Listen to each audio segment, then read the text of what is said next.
Next episode, welcome. We're on a private station up here, so we're going to go and harvest a few yearlings, or some wonky spikers, or some young fellows, or some pigs, or some goats. Okay, close that bloody thing first. Close that. Stay there, stay there, There. stay there. Boy's still a bit rooted from yesterday from running up the hill.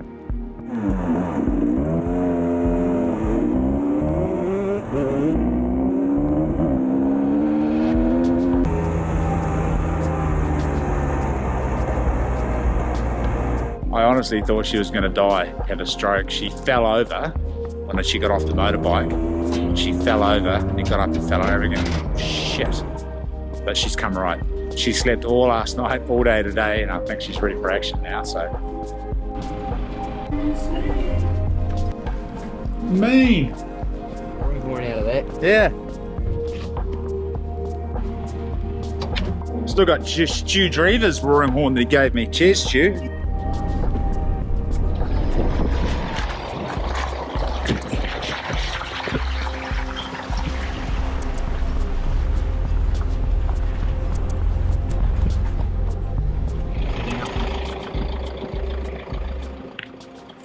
Just going to take the trailer off here because from memory it gets pretty steep going down the hill. I don't even know if we're on the right track because it's cloudy and I can't see anything. We're just running blind at the moment. Boom. Gates, bro. I'm pretty sure those are the ones I was thinking of. Gates, Charlie. Wait, I think we're on the right track, but I'm not entirely sure because of this fog. I can't see any landmarks. We're just driving around the clouds and I can't remember where on the map we've got to go, or the road's slowly getting worse and worse condition. You can't discover new oceans if you don't have the courage to lose sight of the shores. We're heading over yonder horizon.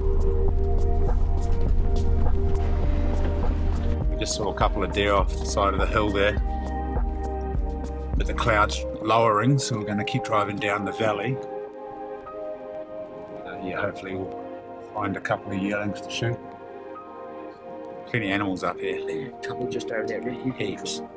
That's classic. We got out. Charlie had his binos on the other side of the hill there. He forgot to hunt his feet. There was one about 80 metres away looking right at us. Oh, he wasn't. He must have jumped over the hill when he heard you because he wasn't there on the first check. Spied a couple of stags down by the river. They're pretty safe. Definitely not where we wanted to be anyway. It's somewhere entirely different. We're on the neighbour's property, I think, so we're driving back up to try to get back onto the station. We haven't shot anything. Well, yeah, true. Well, we're driving around with guns, so that's poaching. If someone comes and goes, "What are you boys doing?" Well, we were hunting, but now we're not. No, we're all driving the guns out. But crying out loud. Anyway, we haven't seen that many deer, so it's all good. Someone's already poached our poaching block. So if you guys are watching this and this is your farm or your friend's farm, please forgive us, but we're actually lost. We don't know where we're going. Oh, we do know where we're going. We're going back the way we came to hopefully get onto the right spot, because I don't recognise any of this. It's all foreign to me.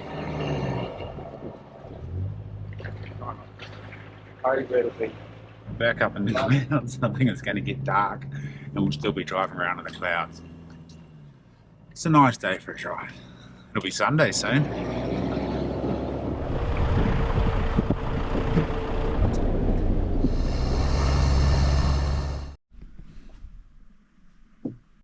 We made it. We made it to camp. Just going to cook up a quick feed of venison, I think, and have some sandwiches and go to bed. It's late. It's be about 11 o'clock at night, maybe even midnight. We just saw a mob of deer just up the valley, but we couldn't tell if they were stags or yearlings or what, so just left them. Have a crack at them tomorrow.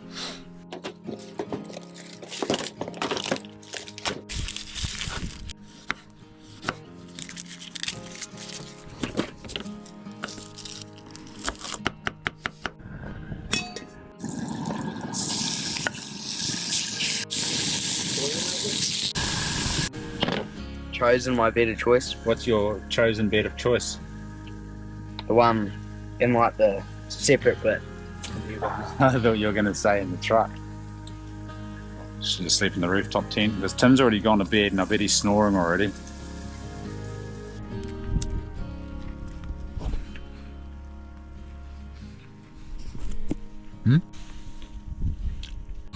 That was sheep shit. I thought it was me. I picked up a bit of sheep shit and ate it. This is pretty dry. See you fellas tomorrow.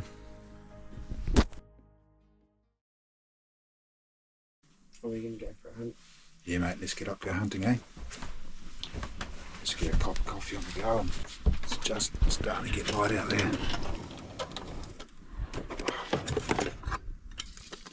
Got up last night, flicked the torch around in this deer about 200 metres from camp on the side of the hill there, about 5 of them. Can't see now because it's clagged in, but they should still be there, they won't have gone far.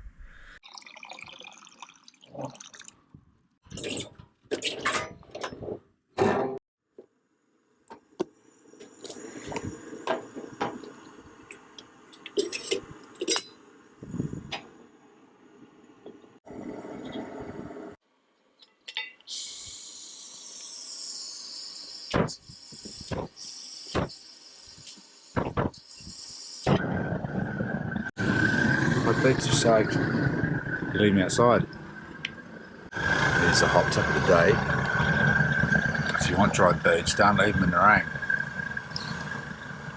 It's just a series of lessons, that's life. I was thinking this morning before I woke up about hardening up.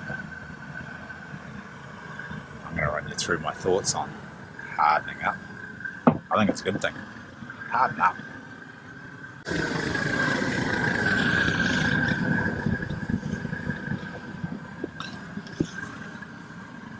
I don't think that's the smartest idea, but I'm quite often wrong. We'll bring here first. You know, because we need to all of it for the coffee. You can boil it again. We'll boil real quick. Yeah, just boil that again. It won't take long.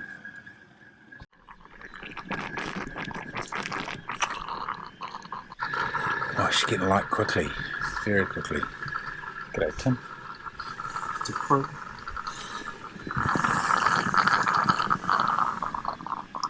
Ooh.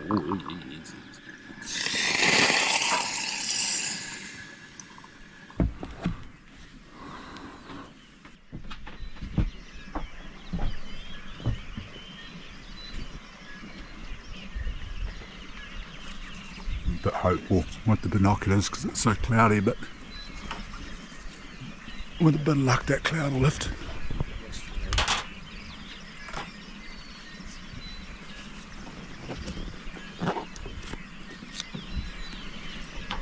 Right, I'm going to knock a deer over.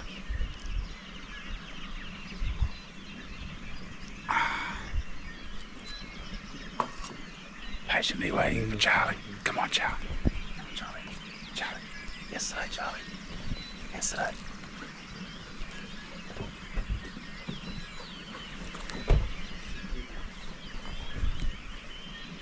Starting to get light. We're just going to go walk across that hill over there because I saw about 5 deer on there in the spotlight last night. And then we'll walk off into the cloud and see how we go.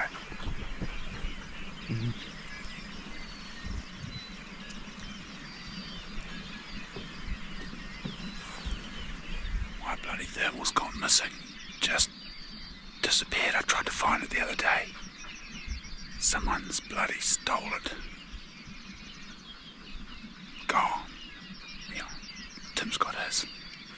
It's not an HIK micro, but it'll do the job.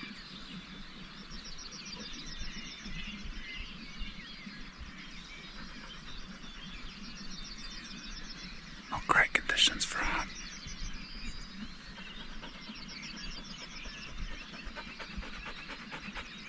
I reckon we're going to walk off into the cloud and it's going to clear, and then we're going to see some little fallow deer standing there, and we're going to shoot one.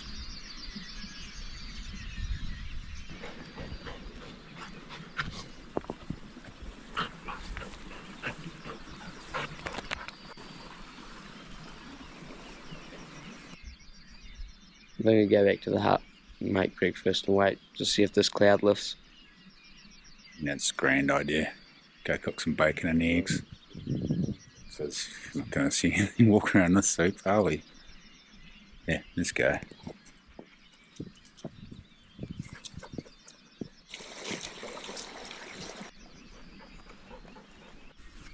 We might just have to drive up the hill.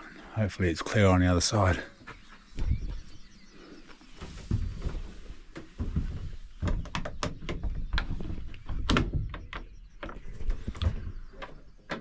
Welcome to Muppet Lodge.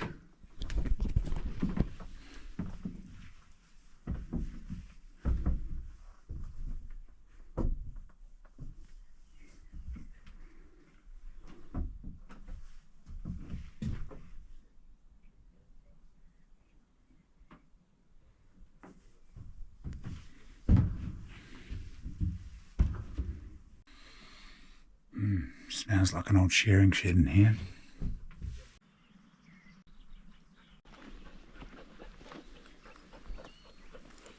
Bugger it, we're just going to walk up the valley and see if we can see anything in this pea soup.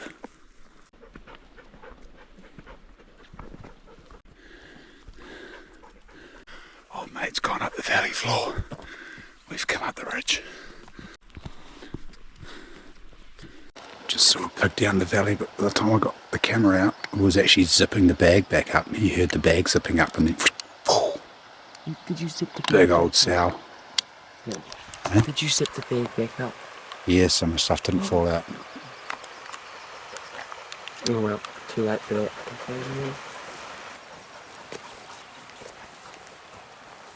This is much better.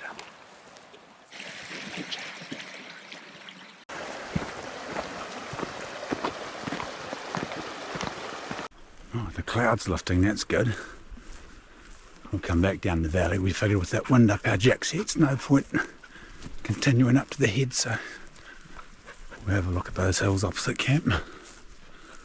Although there's a bit of clunking and banging in the hut this morning, so I'd say any deer in the immediate vicinity have skedaddled.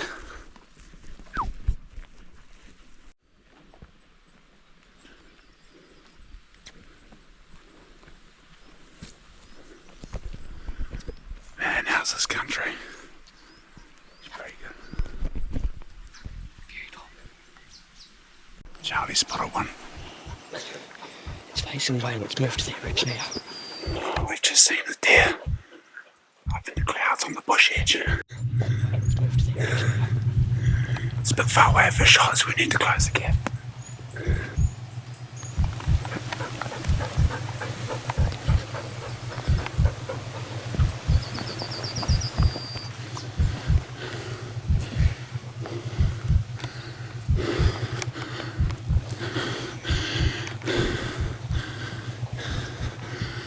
Might be a stag, is it?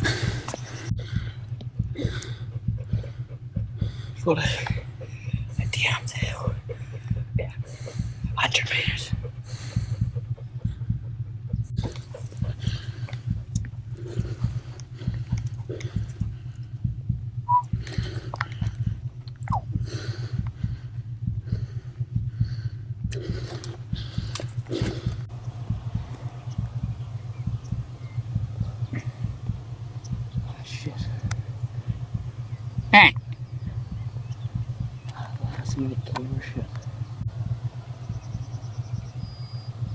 Bloody hell, by the time I got the camera on him, he moved just up over the hill.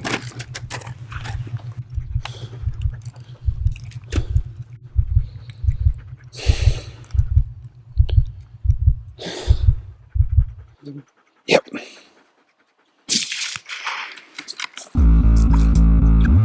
Yeah, good shot. That's my boy. Good girl, stay there.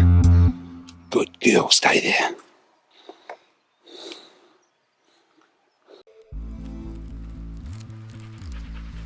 Chuck that on for me, bro.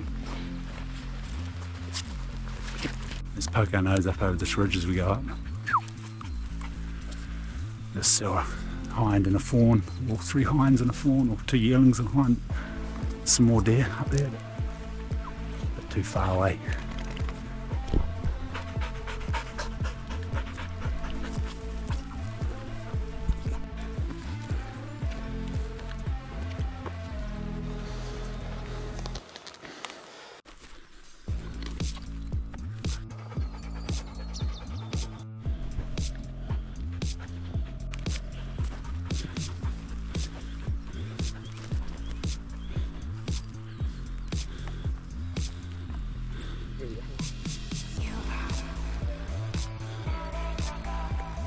Was it?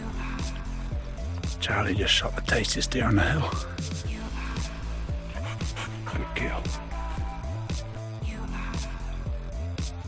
Gonna poke our nose over the hill real quick and see if there's another fawn or yearling over the hill.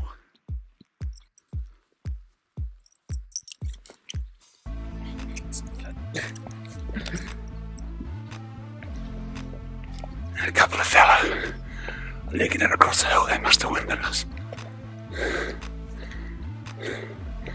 Charlie's found another cast.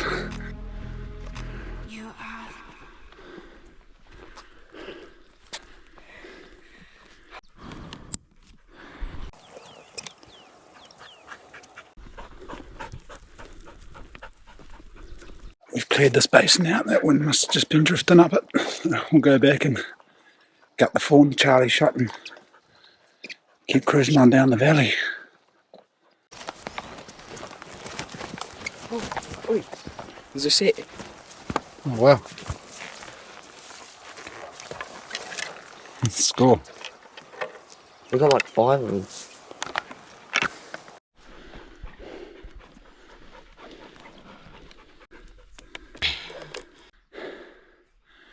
Crack it down the hill.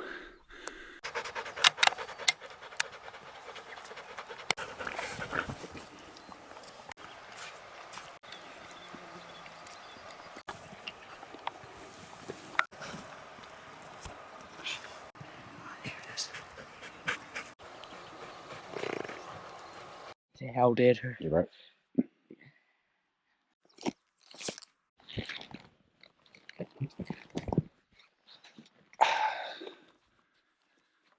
Couple of good racks on there.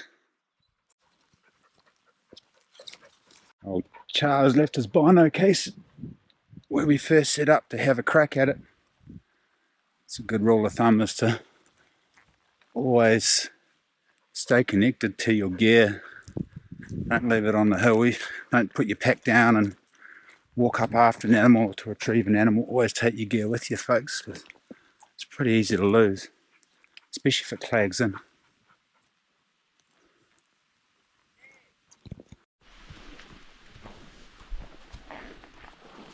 These spiker bino cases are bloody good.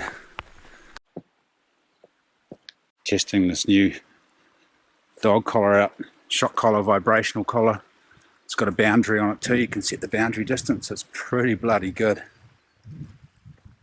Just needed to give away one shock, and that was it. Now I just vibrate it and she's whoosh, straight back.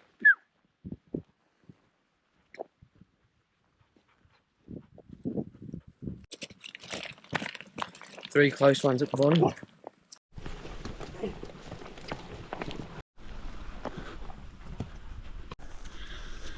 Get out of here, might knock one over on the way out.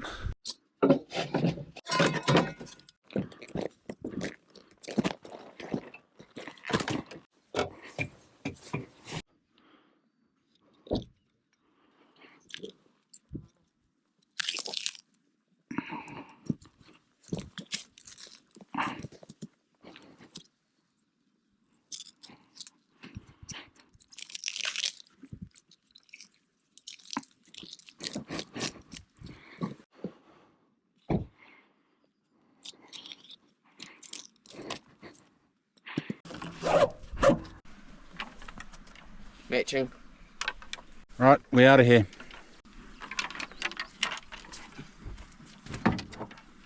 Come on, get up. Good girl.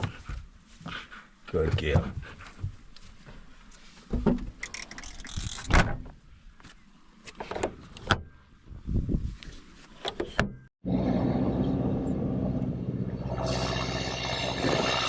These Maxxis tyres are so good. They're so good on the road. They're so good in the mud, on the rocks. Good longevity. I reckon we're going to see another couple of deer running away from us on the way out.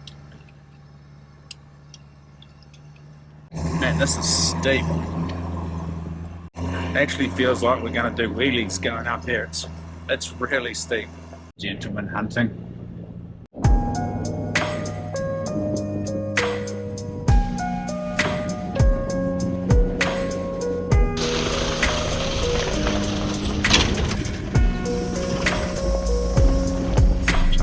See the cat.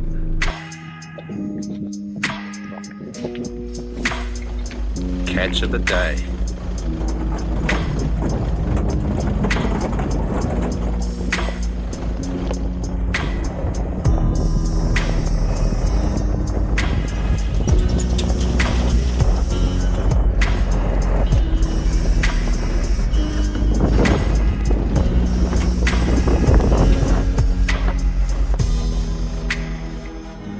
Too far away, it's across the gully and creek and scrub and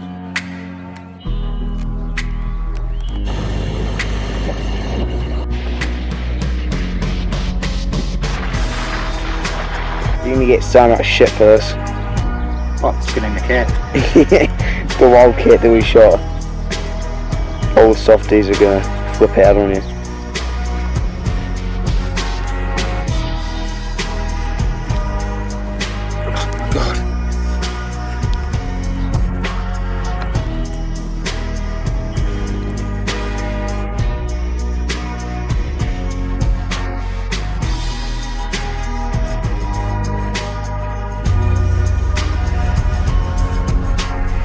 Good?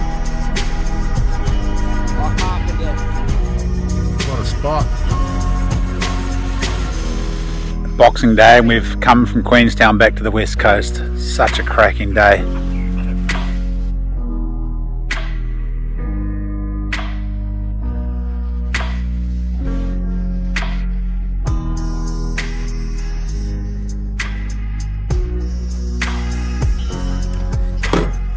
Pretty good. No sandflies either, which is weird. Bloody cow shit everywhere. I want to lead away out. Walk around that cow poop.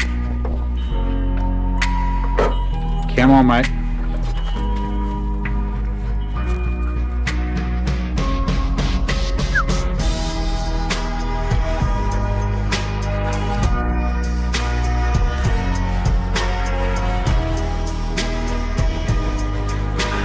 Batshit crazy, that dog. What are those? Are those bird prints? Kickos, eh? No, they're in the middle. Yeah, gotta be kickos. No, but where's the middle blade? Ducks. Bring it here, wait. Bring it here. Drop. Good dog. This time, bring it.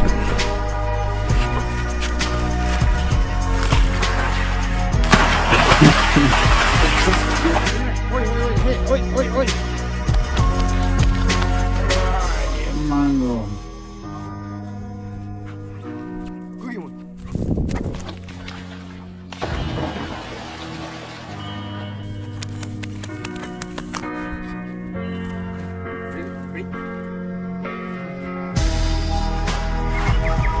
Good on, mate. She's such a weapon, that dog. Just in there. Charlie had a few flicks for the rod. No trouts. This piece of river's fairly handy to the road, so it gets a bit of a hammering. There's a really nice bit of totara on the other side of the river there, I can see. Really nice big piece of totara.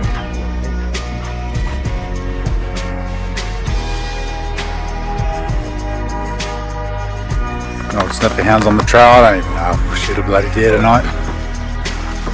It's a bit easy just on the back of a farm, so there's no challenge in it. Just walk over there to those paddocks and blow one away.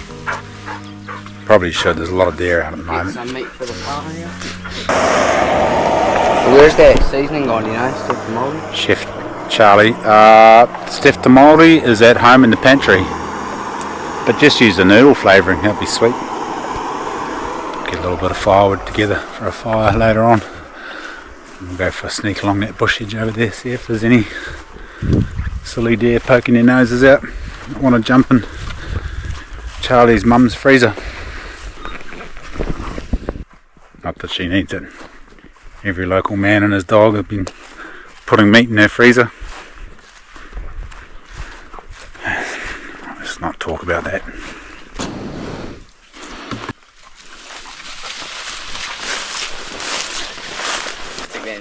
Yeah.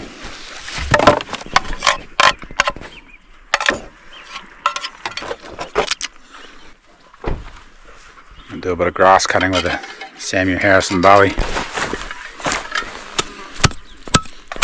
Bloody gorse. New Zealand would be so much nicer if there wasn't gorse everywhere.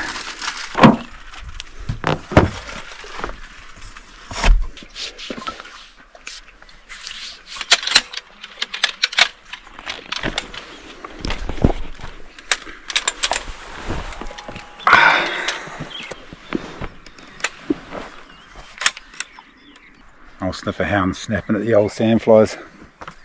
Sitting there all day.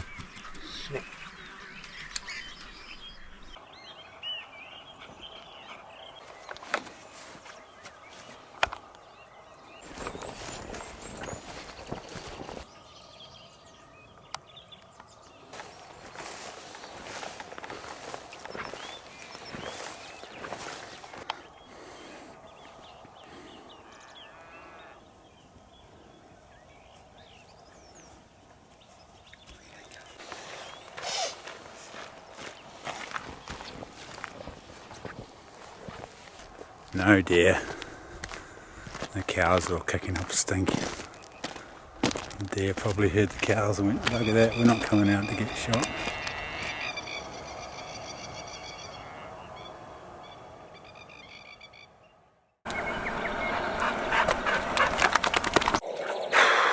Can you get down? Good job.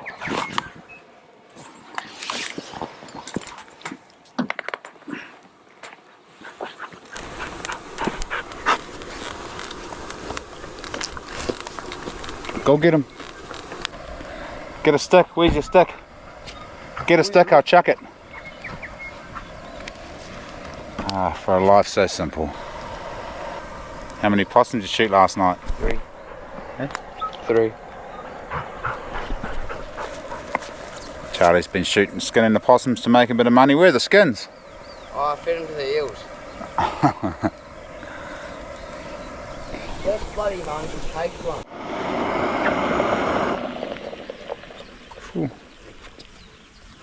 I mean trout. I'll have to catch a fish of sorts for lunch. Breakfast if we can. Carway maybe.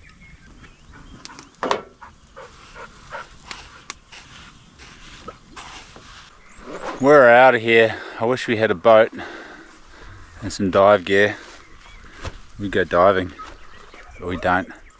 So we're just going to cruise.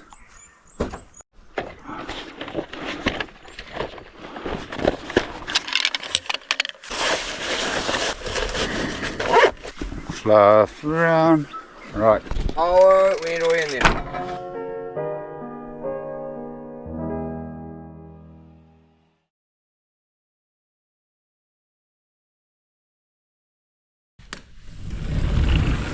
Good day, mate.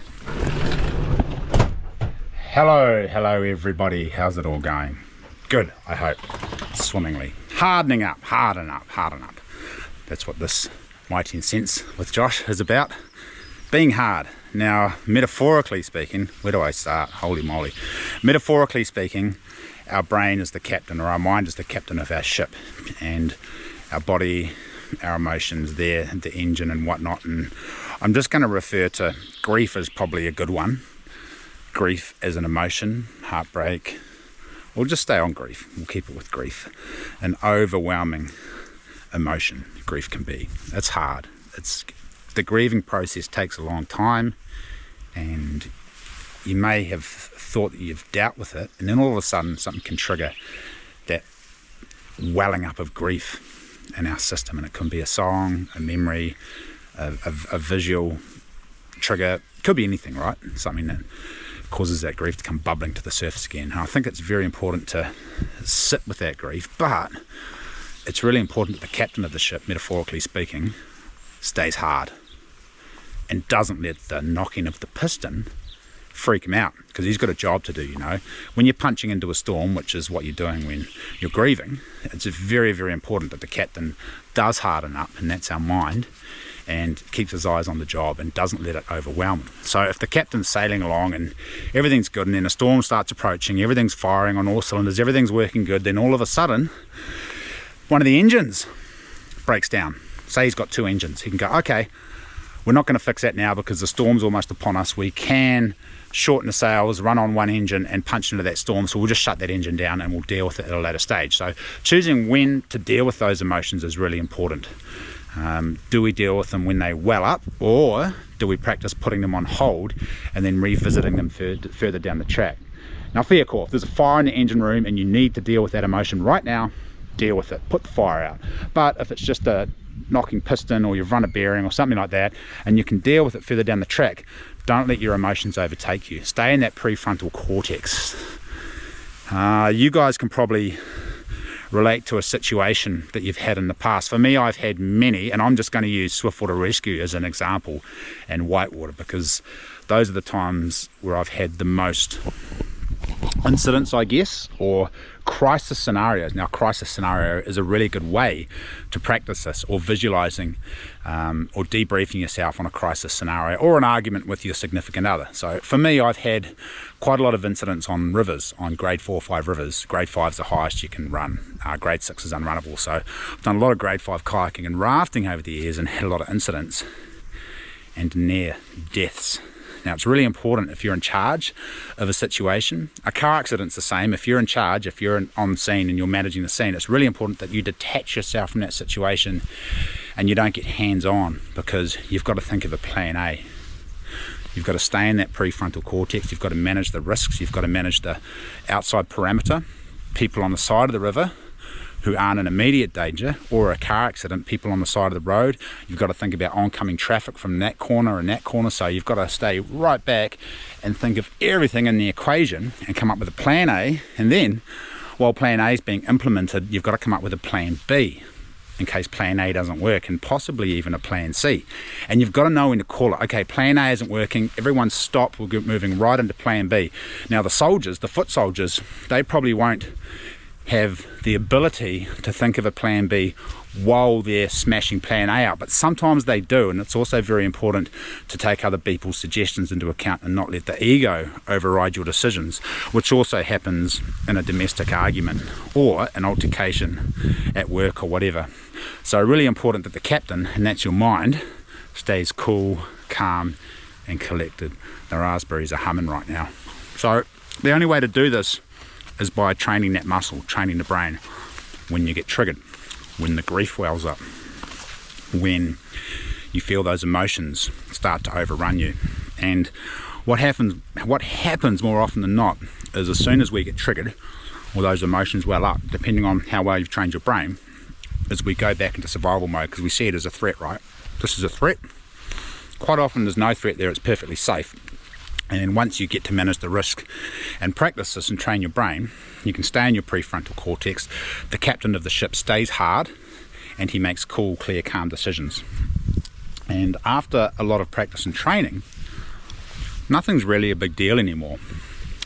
Your dog dying, a death in the family, heartbreak, monetary problems, going bankrupt, not being able to pay the bills, all the rest of it.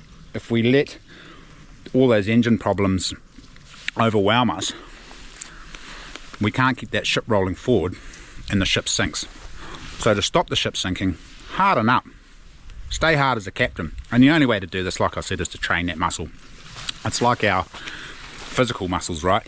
Our brain's a muscle as well. We've got to train it, and the only way to do that is to train it when it's under stress. Train those reactions, train that thought process, create those new pathways, and keep exercising them so that they get thicker and thicker and thicker coated in myelin. Google this myelin and how the brain works and synapses and all the rest of that carry on. That will give you a better understanding of the networks in our brain and how to create new pathways and how to create neuroplasticity so we can create those pathways more easily as we get older. Because the younger you are, the easier it is to create pathways. The older you get, the harder it is to teach that old dog new tricks, but it's still possible. So that's my 10 cents. I'll be really interested to hear your guys' thoughts on this. There's a lot of wisdom collaboratively out there with all of the people watching this, and it'd be really great if you guys could join the conversation and add what works for you, because what works for me might not work for everyone or anyone.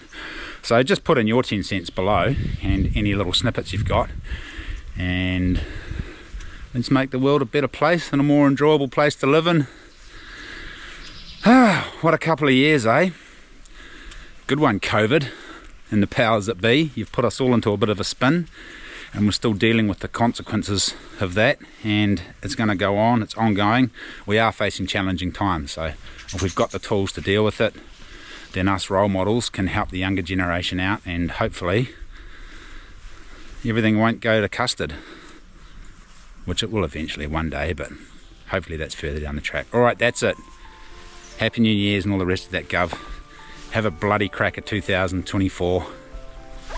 Thank you so much for all of your support. I really appreciate it.